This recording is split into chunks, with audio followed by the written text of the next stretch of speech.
Welcome to Diablo 4 Unveiled.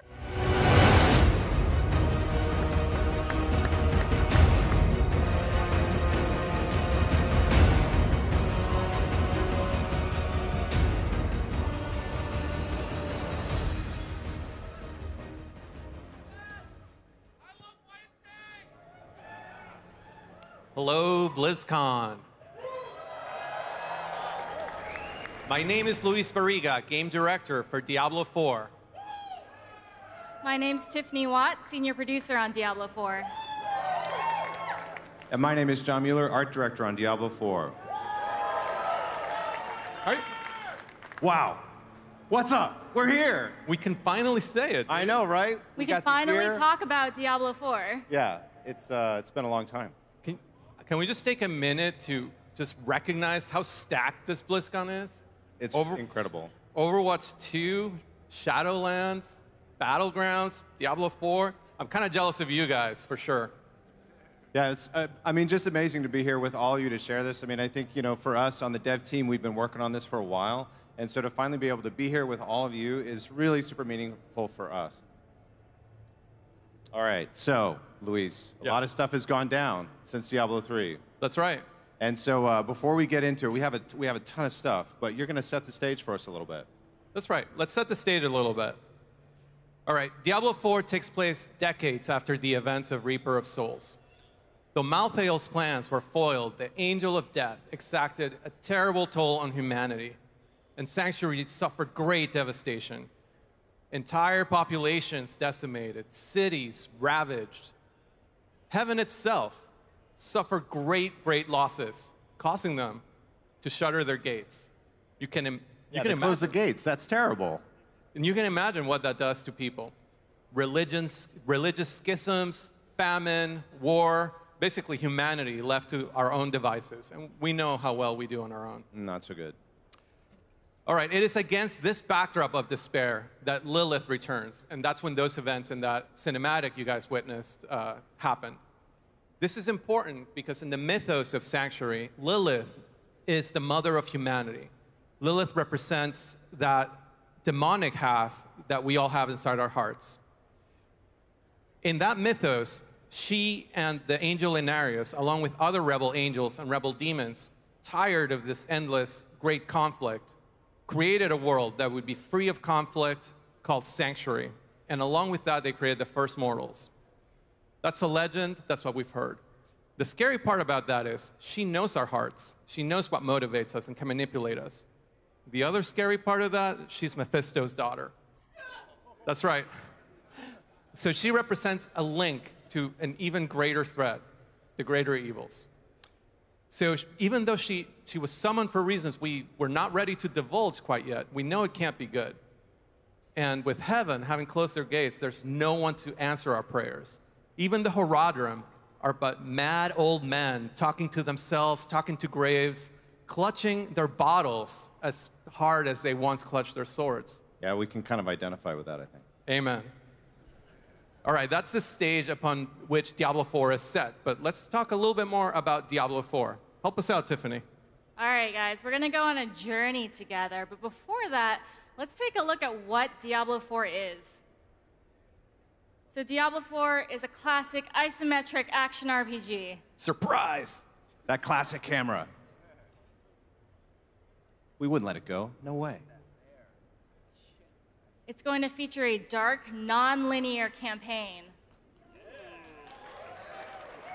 And we're not going to spoil any of the details about that campaign today, but you'll get to meet some of the folks in charge of it, including our new creative director, Sebastian Stampian. It'll be a shared open world with 5 distinct contiguous regions. You'll be able to go from the tip of Skazgan all the way down to Kyrgyzstan. Complete with weather and day-night cycles.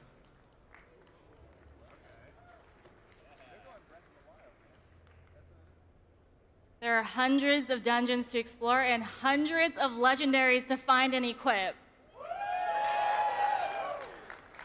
Did you see the legendaries in the Dark Gallery?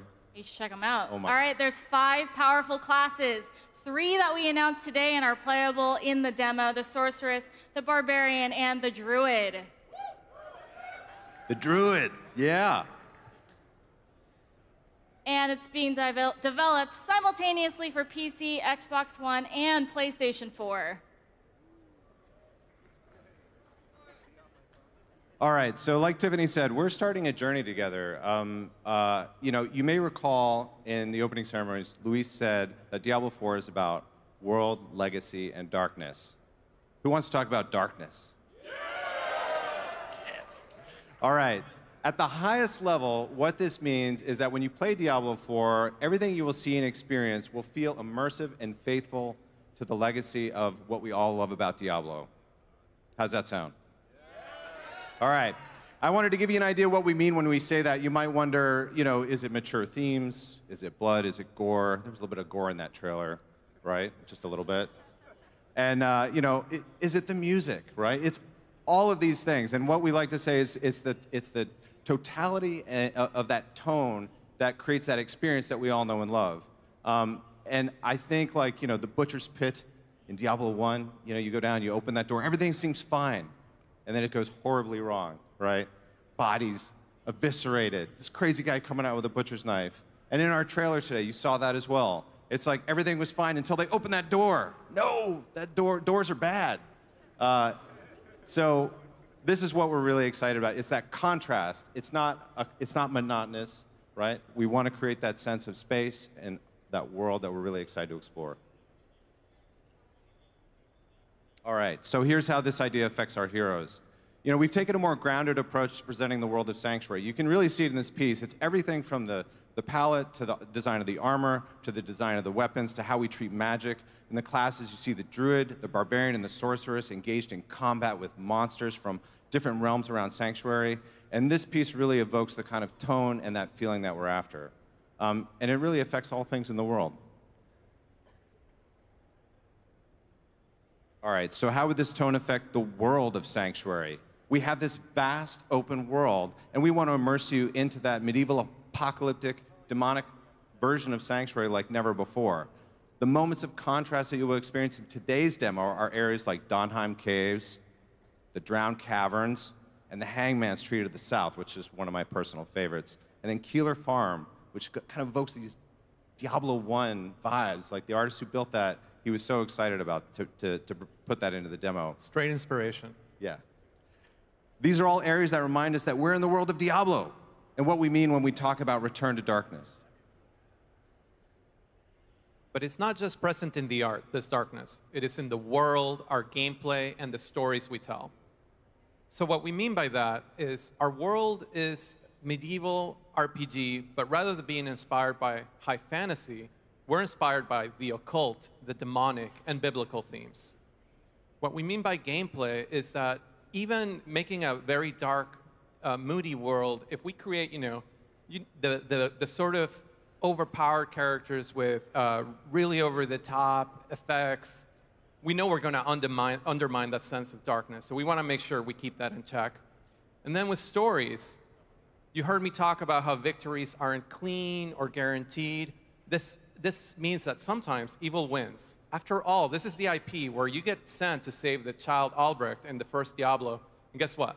There's no saving him.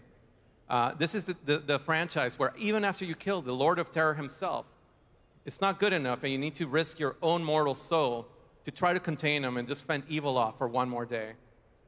The entirety of Diablo 2 was predicated upon being a day late and $1 short, and we basically want to encapsulate that feeling, put it in a bottle, and just create a whole world with that sense. So yeah, it's in the art, it's in the gameplay, it's in the world, and in the stories we tell. All right, but it's not just the darkness of the previous Diablo games that's influenced us. Every Diablo game has added great new gameplay features to the series, and we're using all of these as inspiration for Diablo 4. We're taking some of our and your favorite. Let's go back a slide real quick. Go back to that campfire. There we go. Yeah, we're not done with that slide yet. Yeah, I still want to talk about that campfire. Back one more. One more, please. There we go. Back to that campfire. All right, we're taking some of our and your favorite features from past Diablo games and bringing them into Diablo 4. We've updated their design, their look, their feel, using our brand new engine and all the lessons that Blizzard has learned over the years. So nowhere is this as apparent as with our classes. So it starts with this campfire right here. This pays homage to the classic campfire from Diablo 2, and this is one of my favorite parts of the demo and the game. So John, what was your team's inspiration when, tackling the character select screen? Yeah, I think when we started the character select, it was actually a really short conversation about what we wanted to do with that. It was like we had a few ideas, but the campfire was it spoke to us. It really showed off the new engine in a really cool way. It was really awesome to see the classes with the high fidelity that we've added into our characters with Diablo 4. Yeah, it was just so much fun. Yeah, go ahead, Luis. Oh, I was just gonna say, I love that we left a little room in there, and I also love how we don't put any text there telling you, oh, the barbarian is this and that. It's like, yep, the barbarian is the guy that broods in the corner with a bunch of swords. The druid's the guy that has some good boys hanging by him, and the sorceress conjures the campfire. It's so great. Yeah, we wanted those classes to just be clear without any text and just it should just speak to. I mean, I think we all know who these classes are at this point, so. Yeah. All right, let's take a closer look at these classes, starting with the Barbarian. All right, the Barbarian, you saw the slide a second ago. There's a reason we keep bringing this class back. So Barbarians are the embodiment of visceral, brutal combat that's just so core to Diablo. So in reimagining this class for Diablo 4, we drew upon classical Barbarian imagery as well as art from our own past. So one common theme that kept cropping up was the physicality of these warriors and how armed to the teeth they are with weaponry. Every time you take a look at a picture of a barbarian, they've got axes, swords, polearms, as many weapons as they can carry.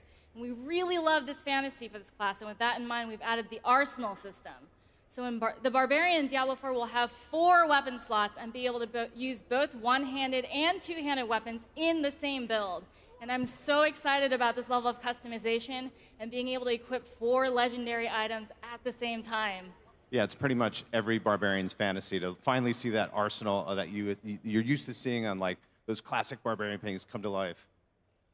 So you'll actually be able to assign items to each skill slot to add yet another layer of customization, and depending on what skill you use, the barbarian will automatically pull out the weapon that he or she needs, so combat will continue to be seamless on the battlefield. So we're carrying forward Fury to power the aggressive, physical, fast-paced attacks of the Barbarian, but they'll also continue to pull the ancient magic of their ancestors to give them all that strength and combat on the battlefield. So let's take a look at the Barbarian in action and some art.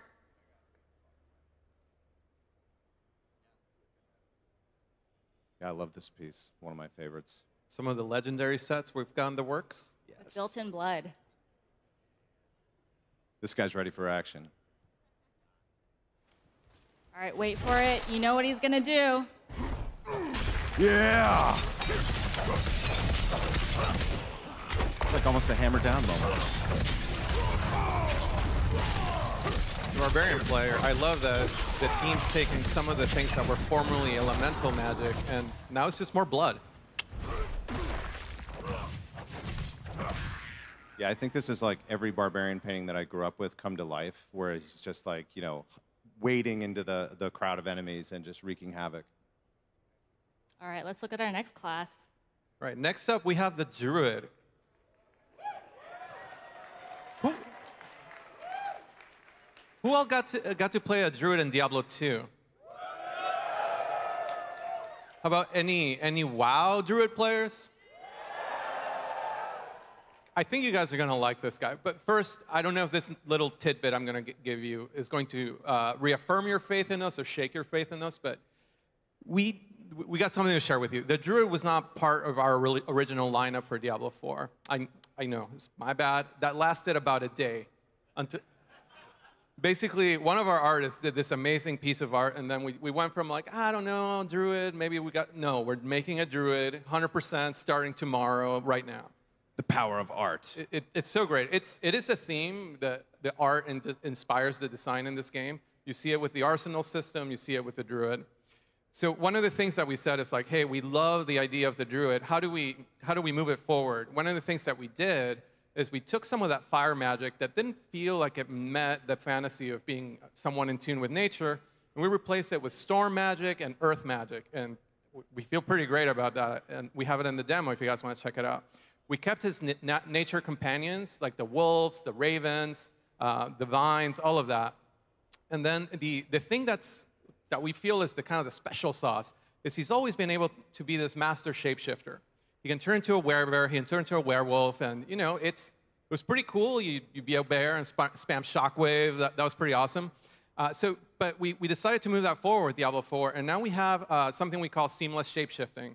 What that means, if you truly want to embrace the hybrid nature of the class, you can start an attack in one form, and you'll begin animating as smooth and fluid as the Diablo 3 combat you've enjoyed so far. We're leveling that up. So mid-swing, you will transform into the correct form. So you'll press that button for a werewolf attack. You'll start animating caster form, finish it in werewolf form. If you're surrounded by enemies, you can conjure up a boulder, push those enemies away, and then turn back into a werebear and charge into them. It's really, really cool. I really hope you guys have the time to play the demo, check out the Druid. But enough of me talking. Let's see that stuff in action. That guy is not having a good day. I love these sets. Yeah, this was one of our first pieces we did for him when we were trying to figure out what was going to be so cool about him. Crazy mountain man. All right, look at those good boys.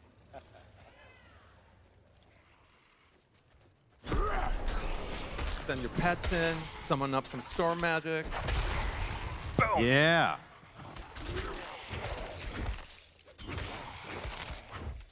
And don't worry if you've got a preferred form. You can just assign all your buttons to that form and just be a bear all the time if that's your Druid fantasy. And of course, Cataclysm just wrecks the battlefield.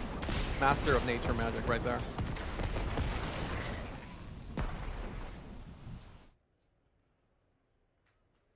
Yeah.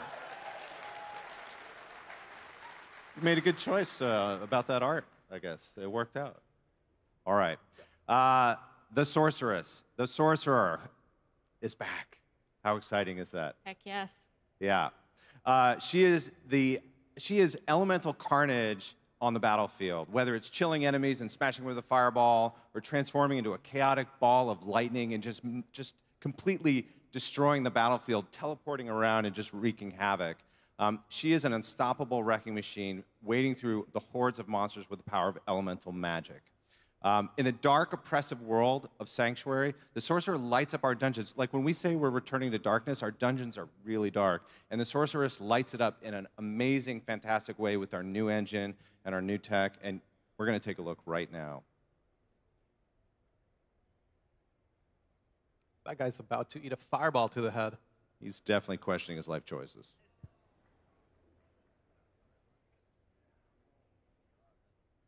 Pentagrams, of course. Yeah, that classic D2 Sorceress.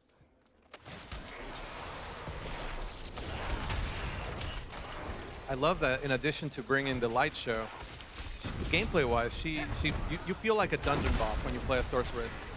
She has basically control over the battlefield with abilities like Blizzard, like Firewall, that basically make you feel like you are doing area of denial attacks on enemies. Really cool.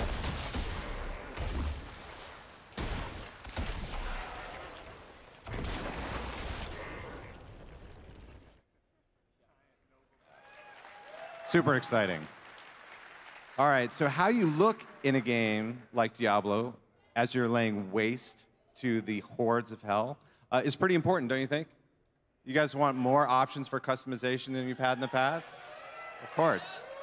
And we agree. And we're offering levels of customization in Diablo 4 more than we've ever had before, and allow you to make that barbarian of your dreams, that druid of your dreams. And this is just a few options that we have here today in our demo to kind of show you what appearances look like.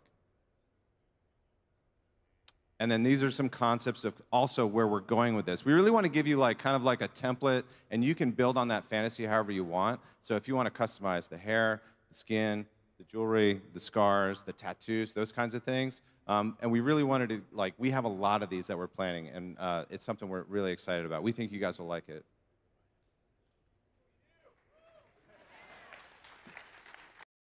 All right, but it's not just the appearance. customization is at the core of Diablo. And what I mean by that is gameplay customization.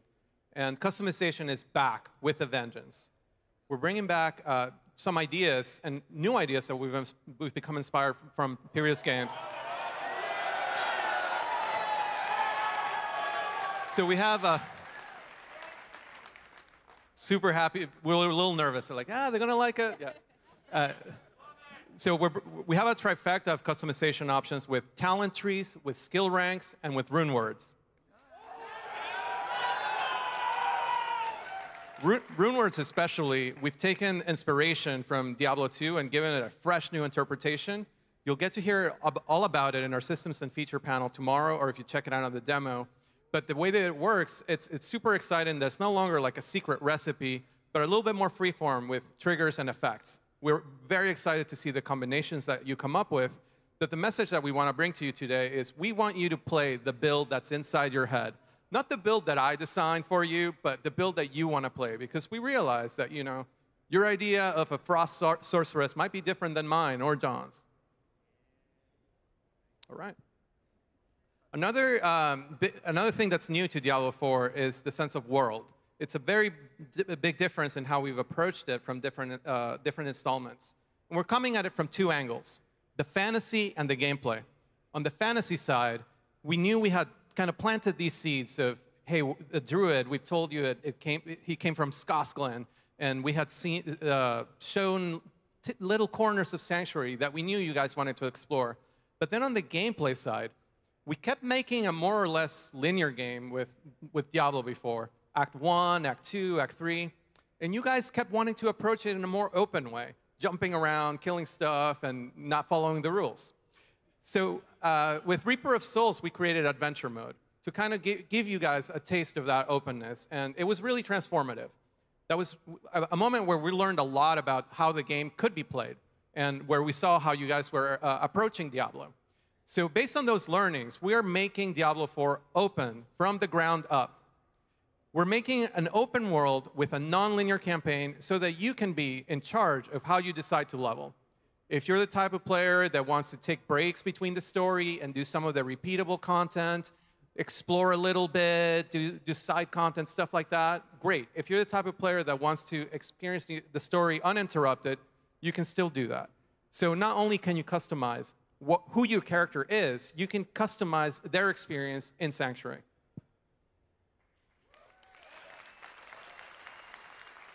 Yeah, the world. This is something we're so excited about. I think when the concept team got a hold of this, this idea of this vast open world was really exciting and what we would present to the players. Diablo levels have always felt a little bit like, corridors or, I kind of skirt around the edges and work my way in towards the middle. But there was always that border that was a little frustrating. And I think like for this game, those borders are gone. And so on the concept team, when we were kind of imagining what this space would look like, we had to imagine what that would be. And so, what if the region itself was 10 or 20 times larger than any previous Diablo region? It's so big that mounts might actually be required to cross these distances. There's going to be 5 connected regions to explore with distinct geological and unique biomes. We will have the icy mountains of Fractured Peaks. We're really excited about this one. It's beautiful. We'll have the dark forest of Skosglen. And we're going to have the desolate grasslands of Dry Steppes. Sprawling deserts of Kyrgyzstan. Of course, we're going to go back to Kyrgyzstan. We're really excited about this. And then the foul swamps of Hawazar to explore. Why can't they just be regular swamps? Because they need to be foul. This is super important. Foul swamps. Sounds pretty dark, right? So the world is also how you engage with other players in Diablo 4. So we'll have social hubs in major towns. This is one from our demo. This is Korbach. And in these towns, not only is this where you pick up quests and talk to NPCs, you can also trade, ask someone about their gear, maybe investigate their build, take a look at how they customize their character or what awesome armor they're wearing. You might even be able to look for a group. And you might be wondering, why do I want to look for a group? Well, as you're exploring the open world, you'll come across world events. And our druid here is going to come up on one in a second. And you may not want to fight these events alone because they're a little bit tougher experiences, which I think is pretty exciting. All right, I'm going to wait for this one to pop up. All right, here we go. So this was in the game trailer. This is Ashava. This is in our demo. I'm curious how many people Ashava is going to murder this weekend. Anybody want to venture a guess? I'm guessing thousands, maybe.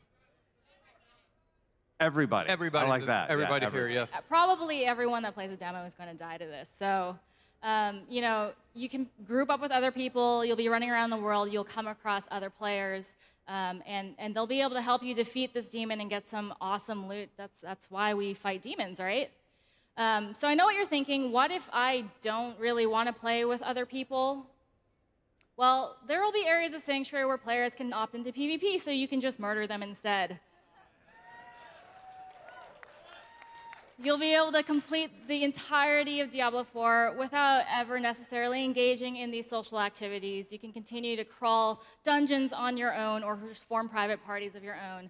But I'm really excited about what grouping and trading is going to do to the longevity of this game. And you know, the most important thing for me for playing games these days is player stories. And I have, you know, so many of my own. And I'm curious, do you have any?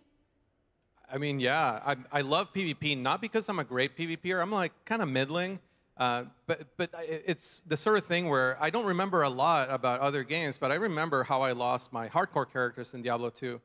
And I lost my sorceress, basically. Someone befriended me. We did bail runs for a couple hours. I'm like, this person's pretty chill. My bags were full after killing Bale, so I went to town, took the town portal back to get the rest of my loot, and I don't know how, this person must have been telepathic or something, but they went hostile right as I was loading. I loaded up to like 1 million firewalls, died in like a second. Your deeds will be remembered. And that person really enriched my online experience, I must say. Luis, I didn't realize we'd met before. I'm not even mad. Maybe in Diablo 4 I'll finally get revenge, so. All right, well, John and Luis talked about this expansive open world, and there will still be waypoints to travel around because we think that's really core to the fantasy of Sanctuary. With so much world to explore, we saw the opportunity to add a new feature, and that is mounts. So we took a very Diablo approach to this feature, both thematically from a gameplay perspective. So taking a look at this concept art right here, you'll be able to swap out the armor pieces, change the saddle, change, what's another?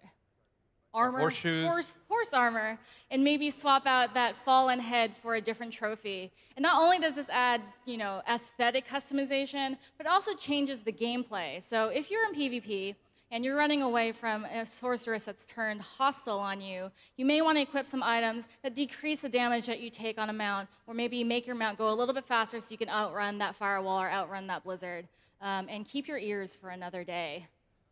So it's really important that mounts feel grounded in this world. Everything that we add, you'll hear us say time and time again, for this to feel like a dark, grounded world. We want these mounts to feel at home in Sanctuary. So, John, I saw that you, on your desk, you had this picture of a rainbow unicorn. That is not true. It was on fire.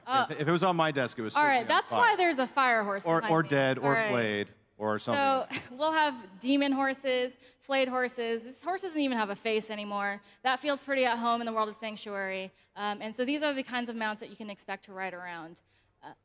Because Diablo is an action RPG, we want to get you back into the action as quickly as possible, and we want to do it with some flair. So we've added dismount abilities. Each class will have class-specific abilities that fit their fantasy perfectly. So if you're a sorceress and you just want to get off your horse like normal, you can still do that. Or you can turn into an ice storm and freeze everything in your path. So let's take a look at the barbarian and the sorceress and some of their dismount abilities in action.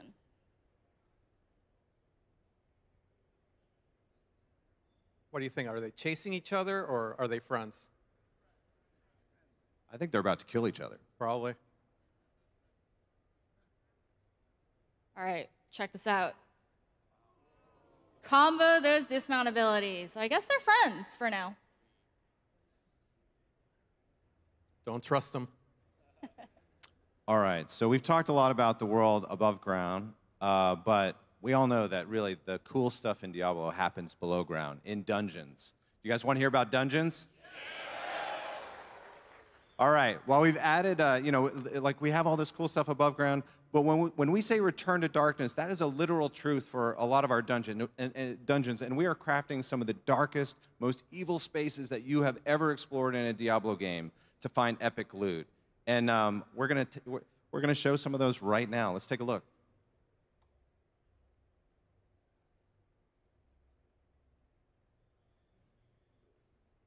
Those are your people, Luis.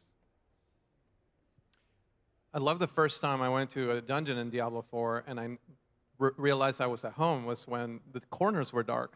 I'm like, oh, this just feels so right in a Diablo game. Right here, this. And if you play a class that brings the light show, here's where you see it. Yeah, for sure. When the player's in there and you have that little pool of light around you and those dark corners, it just feels like home.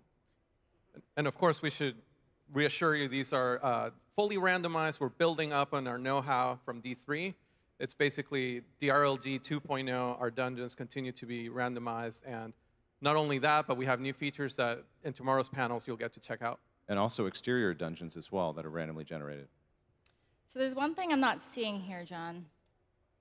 Really? Did we leave something out? Where do we usually go in a Diablo game? Where do you guys want to go in Diablo? Yeah, of course we're going to hell. Handbasket. Yeah, it wouldn't be Diablo without going to hell, right? And we're doing it, and we're really excited about it. We don't have it here today with us, but I guarantee you in the future, when you see it, we're going to really do it a very strong service, yeah. All right, so what good would all of this world and all of these dungeons be if we didn't have cool stuff to kill? So as a former quest designer, it really excites me to do a big world RPG in the world of Diablo and finally get into the backgrounds, the backstories, and how all the pieces fit together. Like the Fallen, for example, in the demonology, how they fit in. They're at the lowest rung of basically that demonic hierarchy. All the other demons just crap on them. They get the crumbs of the human remains that are left, maybe some bones. They just take in all this insane cruelty, and then they just reflect it back into the world. That's why you have like fallen lunatics that are just ready to blow up, and like these wicked weapons with spikes, and they just look like cruel, miserable creatures. But it all comes from them taking all this cruelty in. So, let's think that. You're kind of making me feel bad for the Fallen. I want to kill these guys and take their stuff. Well, hopefully not too bad, but think about that next time you're killing Bish Bosh or Rakanishu. But it's not just the iconic and genre-defining monsters of Diablo, like the Fallen. We also... Yeah, we got some new stuff. We got lots of new stuff, because we're exploring parts of the world that we've never been to. So here's just one example, one taste. This is the Drowned. They are undead that comes from the oceans. They're linked to ancient maritime curses and stuff like that. So as we move forward, we're going to keep exploring these families and how they fit into the world and how they work together as a family. So they have mechanics where they amp each other up, and they're bigger than the sum of their parts. Yeah, I love the Drowned. Seeing them come out of the coastline, which you'll see in today's demo, is really striking. All right, and then what good would all these monsters be if they weren't dropping awesome stuff? So items are one of the most important elements of Diablo, if not the most important. We're really leaning into legendaries as opening up build possibilities. We realize that with D3, we maybe emphasize sets a little bit too much, and we want to make sure that we leave room for legendaries moving forward so that we have build variety and that we don't overstep on that customization. Sets will continue to be there, but they won't dominate. Even non-legendary affixes will also lean into customization. We will have affixes that will improve your skill ranks, and we'll have affix that will improve your passive talent ranks. And we hope that will further differentiate your build from my build. And then, great. And then also, we're just building in our tools, our pipelines, and our know-how, and we're bringing even more legendaries than ever to the table. Yeah, we're making so many legendaries, and these are just a few of them here. And actually, you're going to get to see some of them at the show today, which is pretty cool. Super excited. That spiked one right there is my favorite.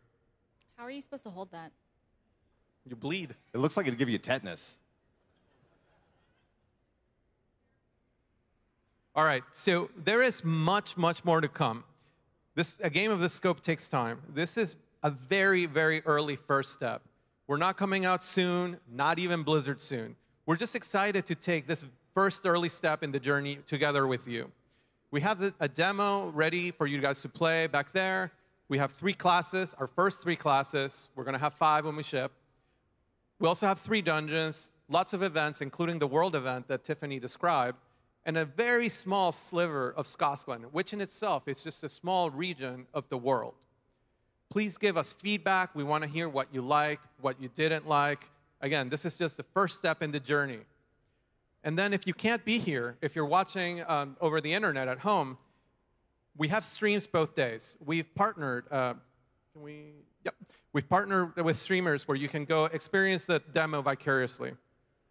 And then we also have a website live with info. And we're on the hook now with you guys to update that website on a quarterly basis with a weblog to keep you up to date as to how we're going in the development.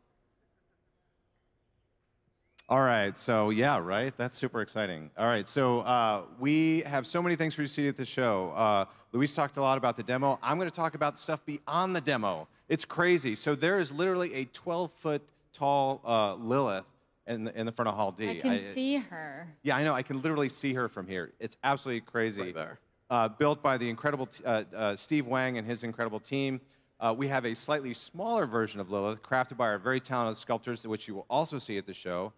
We have brought artifacts from the world of Diablo on display at the Dark Gallery. The Dark Gallery is kind of a first time of doing something like this. We've brought a piece of Sanctuary here, filled it with artifacts. Some of them are made by our team. We've had some other people chip in, and it's really something pretty extraordinary, and we're excited for you to see it. We also have the artist Brahm here, who created the cover to Diablo 2, yeah, is that right? And did many beautiful paintings for Diablo 3. And he was also, basically, he'll be here signing prints. He painted Lilith, that'll be in the Dark Gallery. So yeah, please stop by, get a poster signed, nerd out with us about all the things that we're going to be doing in the future, and share your stories. All right, I got to give one more plug to the Dark Gallery. It's like a really messed up museum. There's also a cultist sacrifice going on in there, so if you're really big on taking photos, you can go get sacrificed on an altar. So just a suggestion, if you have some free time, go into the Dark Gallery, check out some art, maybe get sacrificed. Yeah, that guy's terrifying. Yeah. Send that picture to your friends and relatives, freak them out a little bit. Yeah, you came to BlizzCon and you got sacrificed. That's, true Diablo fans.